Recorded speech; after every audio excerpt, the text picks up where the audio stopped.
ਰੱਬ ਨੇ ਕਿਸੇ ਧੀ ਪੁੱਤ ਦੇ ਹੱਥਾਂ ਤੇ ਐਸੀਆਂ ਲਕੀਰਾਂ ਵਾਹ ਦਿੱਤੀਆਂ ਕਿ ਤੁਸੀਂ ਸੋਚ ਨਹੀਂ ਸਕਦੇ। ਆਪਣੀ ਜ਼ਿੰਦਗੀ ਤੇ ਵੀ ਗੌਰ ਕਰਿਓ। ਕੋਈ ਬੇਟਾ ਪੈਦਾ ਹੁੰਦਾ, ਘਰ 'ਚ ਫੌਰਨ ਗੱਡੀ ਆ ਜਾਂਦੀ ਹੈ। ਕੋਈ ਬੱਚੀ ਐਸੀ ਪੈਦਾ ਹੁੰਦੀ ਹੈ, ਬੰਦਾ ਆਪਣਾ ਘਰ ਲੈ ਲੈਂਦਾ, ਘਰ ਦੇ ਹਾਲਾਤ ਬਦਲ ਜਾਂਦੇ ਆ। ਇਹ ਚੀਜ਼ਾਂ ਸੋਹਣੇ ਰੱਬ ਕੋਲ ਆ, ਹੋਰ ਕਿਸੇ ਕੋਲ ਨਹੀਂ। ਰੇਲਵੇ ਸਟੇਸ਼ਨ ਤੇ ਕੰਮ ਕਰਨ ਵਾਲਾ ਗੋਗਾ, ਫਿਰ ਉਹ ਹਾਜੀ ਕਿਸ ਤਰ੍ਹਾਂ ਬਣਿਆ, ਹਾਜੀ ਗੋਗਾ ਕਿਸ ਤਰ੍ਹਾਂ ਬਣਿਆ, ਤੇ ਅੱਜ ਕੱਲ੍ਹ ਉਹ ਸੇਠ ਗੋਗਾ ਕਿਉਂ ਆ। ਅੱਲਾ ਦੇ ਸ਼ਾਨ ਆ। ਦੇਖੋ 4 ਬੇਟੀਆਂ ਸੀ, ਬੇਟੇ ਦੀ ਕੋਸ਼ਿਸ਼ ਦੇ ਵਿੱਚ ਦੁਆ ਕਰਦਾ ਰਿਹਾ, 5ਵੀਂ ਬੇਟੀ ਪੈਦਾ ਹੋ ਗਈ ਤੇ ਪਰੇਸ਼ਾਨ ਹੋਣਾ ਛੱਡ ਦਿੱਤਾ ਉਹਨੇ ਕਿ ਜਦੋਂ ਰੱਬ ਦੀ ਮਰਜ਼ੀ ਇਹਦੇ ਨਾਲ ਆ। ਰੋ ਕੇ ਦੁਆ ਉਹਨੇ ਕੀਤੀ, ਸੋਹਣਿਆ ਕੋਈ ਧੀ ਫਿਰ ਨਸੀਬਾਂ ਵਾਲੀ ਦੇ ਦੇ, ਅੱਲਾ ਖੈਰ ਕਰੇ। ਦਿਨ ਫੇਰਦੇ ਸਾਡੇ ਰੱਬ ਨੇ ਫਿਰ 5ਵੀਂ ਬੇਟੀ ਤੇ ਐਸੇ ਦਿਨ ਫੇਰੇ ਕਿ ਉਹਨੇ ਇੱਕ ਜਨਾਬ ਉਹ ਲਿਆਏ ਸੀ ਪ੍ਰਾਈਜ਼ ਬੌਂਡ। ਅੱਲਾ ਨੇ ਉਹਦੇ 'ਚ ਖੈਰ ਕਰ ਦਿੱਤੀ, ਉਹਦਾ ਪ੍ਰਾਈਜ਼ ਬੌਂਡ ਨਿਕਲ ਪਿਆ। ਉਹਨੇ ਫਿਰ ਆੜਤ ਸ਼ੁਰੂ ਕਰ ਲਈ। ਫਿਰ ਉਹ ਜਨਾਬ ਹਾਜੀ ਗੋਗਾ ਹੋ ਗਿਆ।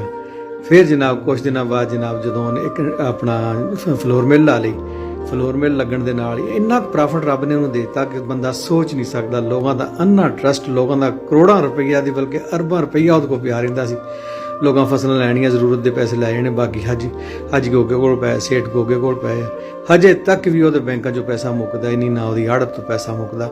ਇੰਨੇ ਕੁ ਜ਼ਿਮੀਦਾਰ ਉੱਥੋਂ ਬੈਠਿਆਂ ਨੇ ਫਸਲ ਭੇਜ ਦੇਣੀ, ਜੋ ਹਾਜੀ ਗੋਗੇ ਨੇ ਪਰਚੀ ਭੇਜ ਦੇਣੀ, ਸੇਠ ਗੋਗੇ ਨੇ ਉਹੋ ਹੀ ਪਰਚੀ ਲੈ ਲੈਣੀ ਹੈ, ਉਹਦੇ ਨਾਲ ਹਿਸਾਬ ਕਰ ਲੈਣਾ।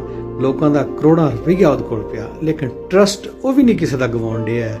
ਲੇਕਿਨ ਅੱਲਾ ਦਾ ਦੇਣ ਦੇਖੋ, ਉਸ ਧੀ ਦਾ ਨਸੀਬ ਐਸਾ ਕਿ ਹਜੇ ਵੀ ਜਦੋਂ ਸੀਜ਼ਨ ਲਾ ਕੇ ਗੰਦਮ ਦਾ ਜਾਂ ਕਾਟਨ ਮਿਲਦਾ, ਇੱਕ ਉਹਦੇ ਕੋਲ ਕਾਟਨ ਮਿਲਿਆ, ਇੱਕ ਕੋਲ ਫਲੋਰ ਮਿਲਿਆ, ਤੇ ਫਿਰ ਉਸ ਬੇਟੀ ਨੂੰ 3 ਬੇਟਿਆਂ ਵਾਲੀ ਬੇਟੀ ਹੋ ਗਈ ਉਹ, ਤੇ ਉਹਨੂੰ ਹਜੇ ਘਰ ਲੈ ਆਉਂਦਾ ਜਦੋਂ ਹਿਸਾਬ ਕਿਤਾਬ ਕਰਨਾ ਹੁੰਦਾ। ਤੇ ਜਦੋਂ ਵਾਕਿਆ ਹੀ ਆਉਂਦਾ ਪ੍ਰੋਫਿਟ ਲੈ ਕੇ ਆਉਂਦੀ ਹੈ, ਤੇ ਤਾਰ ਉਹਨੇ ਜਾ ਕੇ ਸਹੁਰਿਆਂ ਨੂੰ ਵੀ ਦਿੱਤਾ। ਰੱਬ ਨੇ ਕਿਸੇ ਧੀ ਪੁੱਤ ਦੇ ਹੱਥਾਂ ਤੇ ਐਸੀਆਂ ਲਕੀਰਾਂ ਵਾਹ ਦਿੱਤੀਆਂ ਕਿ ਤੁਸੀਂ ਸੋਚ ਨਹੀਂ ਸਕਦੇ। ਆਪਣੀ ਜ਼ਿੰਦਗੀ ਤੇ ਵੀ ਗੌਰ ਕਰਿਓ। ਕੋਈ ਬੇਟਾ ਪੈਦਾ ਹੁੰਦਾ, ਘਰ 'ਚ ਫੌਰਨ ਗੱਡੀ ਆ ਜਾਂਦੀ ਹੈ। ਕੋਈ ਬੱਚੀ ਐਸੀ ਪੈਦਾ ਹੁੰਦੀ ਹੈ, ਬੰਦਾ ਆਪਣਾ ਘਰ ਲੈ ਲੈਂਦਾ, ਘਰ ਦੇ ਹਾਲਾਤ ਬਦਲ ਜਾਂਦੇ ਆ। ਇਹ ਚੀਜ਼ਾਂ ਸੋਹਣੇ ਰੱਬ ਕੋਲ ਆ, ਹੋਰ ਕਿਸੇ ਕੋਲ।